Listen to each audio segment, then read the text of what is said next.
मित्रों यह question 69 BPSC का सेट ए का 64 नंबर है, मेडाइवल हिस्ट्री से रिलेटेड है। क्वेश्चन में कह रहा है कि निम्नलिखित कथन पर विचार करिए। भारत में बाबर के आगमन के जो कारण दिए हुए हैं इसमें से कौन सा सही है यह बताना है। ठीक है, पहला कथन, उपमहाद्वीप में बारूद का आगमन हुआ, यह बात गलत है। ठीक है, यह बात गलत है। ठीक है, अभी बताते हैं क्यों।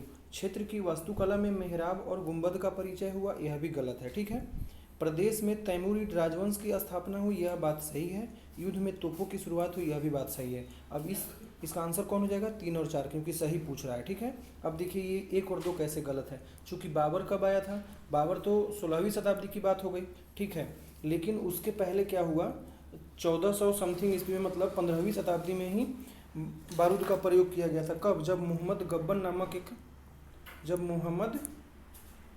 गब्बर नामक कोई एक शासक था जो विजयनगर साम्राज्य पर अधिकार किया था, उसी समय बारूद का प्रयोग किया था और बारूदी हथियार का प्रयोग किया था।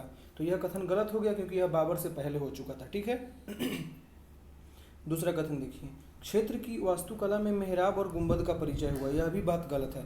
क्यों गलत है, यह भी बात गलत है। क्यों गलत है, क्योंकि जब मोहम्मद गोरी आया था भारत में, वो लोग गुंबद और मेहराब बनाने में काफ़ी कुशल थे और उसी समय इसका प्रयोग हो गया था। इसलिए पहला और दूसरा कथन गलत है और तीसरा और चौथा सही है, क्योंकि बाबर को तैमूरिद वंश का ही शासक माना जाता है।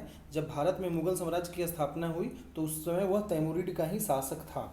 ठीक है, जो मध्य एशिया के क्षेत्र में अपना शासन करता था। ठीक है, और युद्ध में पहली बार तोपों की भी शुरुआत हुई थी कब, जब बाबर आया था। इसलिए यह कथन दोनों सही है। ठीक है।